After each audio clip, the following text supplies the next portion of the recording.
The NDA government today is facing opposition fire on multiple fronts, including the Rafale deal, the dealings with the Central Bureau of Investigation and its dealings with the Reserve Bank of India as well. Joining us today for a discussion is Mr. Arun Shourie, former Union Minister. Mr. Shourie, thank you very much for speaking to CNBC TV 18. We'd like to begin by asking you about the Rafale deal. How significant do you think is this move by the Supreme Court to demand the pricing? Because there are now media reports which say that the government will not reveal the pricing and say this can't be done. No, but they've asked for three things. First, they said, yes, we have read what you said on procedure. We have read the other people also. And therefore, first give us more details on procedure. Second, on pricing, that you tell us how the price was arrived at. And when Mr. Venugopal said, sir, that is confidential, he said, say that on affidavit. And I think that Mr. Venugopal would be ill-advised to say it on affidavit. Because the fact of the matter is that, let's say, Parikar's own statement, immediately out saying, oh, we couldn't buy 126 planes because that would have cost us 90,000 crores. That comes to a price of 715 crores per plane, no problem in division. Second, the Minister of State for Defence, in answer to a written question, a written reply in the Parliament, has disclosed the price, saying it is 670 crores per plane. Third, this Dassault and Reliance, they have disclosed the price in their financial statement and in their annual report, saying it is 1,660 crores per plane. And then the security clause in the agreement does not relate to price. It relates to the technical specifications of the plane. And therefore, Macron, when he was asked, he said, well, it is entirely up to the Indians as to how much they want to disclose. So in the face of all this, for Mr. Venugopal to say, we cannot, to say on affidavit that we cannot disclose the price would be very strange. And it would also be a reflection of what the government thinks, that they cannot, that even the three judges, including the Chief Justice of India, cannot be trusted with commercial information. Just imagine. The other big question, sir, you've asked for a Supreme Court monitored... No, third thing they said is, how did this offset business, how did this private party come in? So give us details. And give us details and given them to the advocates and the petitioners in person like us. So this is, Venugopal said, sir, then some Official Secrets Act, some information may be covered with that. He said you can redact that. But then give us both statements. Then that means that the Chief Justice and his companion judges will see that have they withheld information from us which should be in the public domain. So how much farther can anybody want an order? It's a very significant order. Very significant order. You've also asked for a Supreme Court monitored CBI probe. Did the happenings within the CPI over the last couple of months prompt you to ask for a Supreme Court monitored CBI probe, sir? No, from the very beginning we have asked for a court monitored thing because we know the conditions under which the CBI functions. But certainly the happenings in the last few days strengthen that. And Justice Gogoi, I mean, half laughing, he said, you have to wait for that. First, let the CBI set its own house in order. The government feels that this is not an embarrassment. That's what all the BJP spokespersons say. But that one line where they said that let the CBI probe wait, let the CBI put its house in order first, what kind of message does that send out? That they are dealing with the CBI in another matter, that's all. And it's true. Supposing the CBI were to be asked to inquire into it just now, yes, Nageshwar Rao and company will kill the investigation just now. So it's very good that the thing should be sorted out, cleaned up, and then our matter should be taken up. Right. Just to focus on the tussle between the government and the RBI as well, sir. Yes. The government is facing a lot of criticism for its dealings with the RBI, and the Deputy Governor's speech last week was a case in point where he said that the government must not impinge on the independence of the central bank. Do you think that was a very strong warning to the government, and the government must pay heed to that? Of course. I think it is one of the most important speeches given by a senior functionary of the Reserve Bank, and we must compliment Mr. Acharya for speaking up. That it is, these fellows regard all expertise and all institutions as obstacles. So they are suborning every institution. And I don't think that the relationship, that's one point. Second point is that we should not think that this is a tussle between the government as an abstraction and the central bank as an abstraction. There are corporate interests involved. That was the reason why Mr. Raghuram Rajan was really pushed out, because he was insisting on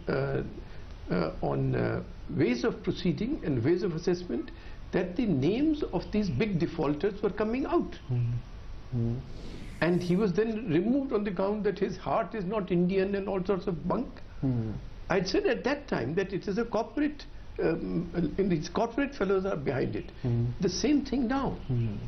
You see, they are not getting any leeway if they default in power sector or in other sectors, and the government has brought them to this condition. Then the government wants to force the commercial banks to be more lax with them. And the Reserve Bank's rules, the new the new norms do not allow that. So that is behind this controversy, and they are, as usual, taking shelter under, oh, we are doing this for small and medium enterprises. Bunk. It's also happening in the last 6 months of the Narendra Modi government. The government had put out a statement yesterday, and this came from the Finance Ministry, that the autonomy for the central bank within the framework of the RBI is essential and it will be respected. The government and RBI have to be guided by public interests, and extensive consultations take place between the government and the RBI and will continue. Do you think this statement has satisfactorily diffused the crisis? No, how? You have to see the pattern of behavior of the government, not go by daily statements like these fools in analyzing the stock market. Aaj itna ho gaya. At 4 o'clock, nobody knows why something has happened. At 4:15, every analyst knows why it has gone up or down. So don't focus on daily announcements. Focus on the pattern of behavior of a government over a long period, and not just regarding Reserve Bank, but regarding the cabinet, regarding the parliament, regarding the CBI, regarding the IB, regarding the national institution, that national investigation agency, regarding the courts.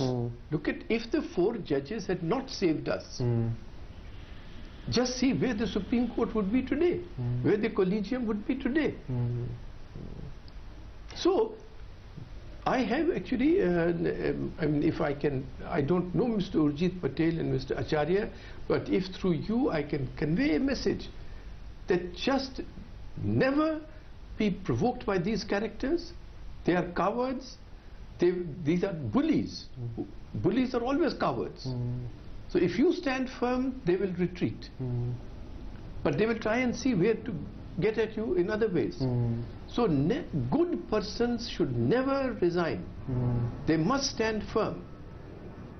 And the longer that these people's assault continues, the better, because the more opportunity the country has to see their real design.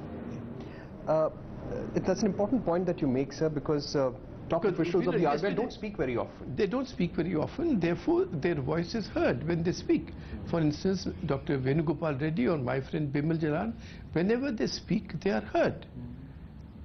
They should speak oftener, but that's maybe it's because they speak so little that they are listened to with great reflection. But in this particular case, you don't even have to speak that much. You just have to stand firm on the points at issue. The government, sir, has, I think, written about 3 letters to the RBI in the last couple of months invoking Section 7(1). They say it hasn't been invoked, but they have begun a consultative process under Section 7(1) of the RBI Act, which has never been used. What is the message this sends out? That you are just going to be a department of the government. That's their design. And the department of the government means department of the Prime Minister and his coterie, because there is no government. Do you think this finance minister or somebody is functioning as a minister? He's a blogger. Do you think this Adia and all are functioning on their own? They are functioning, they are doing whatever is being asked for by the Prime Minister and a very small coterie. But behind that coterie are corporate interests. So one must stand firm. And I would think keep notes of everything that happens and reveal them at an appropriate stage. Do you think Mr. Urjit Patel's position has now become untenable? Do you think he should wait, or should he now put in his papers? There has been so much speculation over the past few days that the RBI governor may offer to resign. No, but that's why I've been telling you for the last few minutes that he must stand firm. There's absolutely no reason for good persons in the right to resign. Gandhiji's dictum, in the end, it is, even if you are dismissed, you have served a purpose of giving a signal to the country that things are not as well as they seem on the surface. This is the reality. He must stand his ground. Of course. And must not go. Absolutely not go. And stand up to whatever is intended. Absolutely. And keep notes and reveal them at an appropriate time as to this is what is really happening. You also touched upon the approach of the government towards the CBI, towards Parliament and the RBI as well. And you said that this is a larger problem. You can't see this in isolation. It's been growing for the last several months. Not months, years. Years. This is the Gujarat model. Was there a cabinet in Gujarat? No. Didn't function. The assembly was reduced to impotence. The police and the intelligence, the CID were just the private armies of the Chief Minister and his Minister of State for Home Affairs. So exactly the same thing here. No cabinet. Parliament reduced to irrelevance. If I say these 14 bills are money bills, then the Rajya Sabha is hacked off. Then you try to make of the judiciary what you made of the judiciary there. And you have made the investigative agencies your instruments. So now the institution of the Reserve Bank, you have done the same thing to the educational institutions. So we must see the pattern, and it is not a pattern of a few months. It is a record since the Chief Ministership of Gujarat till now. This is the Gujarat model. So you're talking about the Gujarat model, and this brings me to my final question. You've been, when we spoke about the crisis in the RBI, you said there are certain corporate commercial interests at play. Would you like the CBI and the Supreme Court appointed probe committee to look at these commercial interests in the Rafale deal as well, sir? Of course. That is no doubt on that. We have named in our petition, we have named Anil Ambani, and we have shown how he was thrust into the deal by the violation of every single guideline on the offset guidelines. Every single one of them. And similarly in the defense procurement policy and procedures.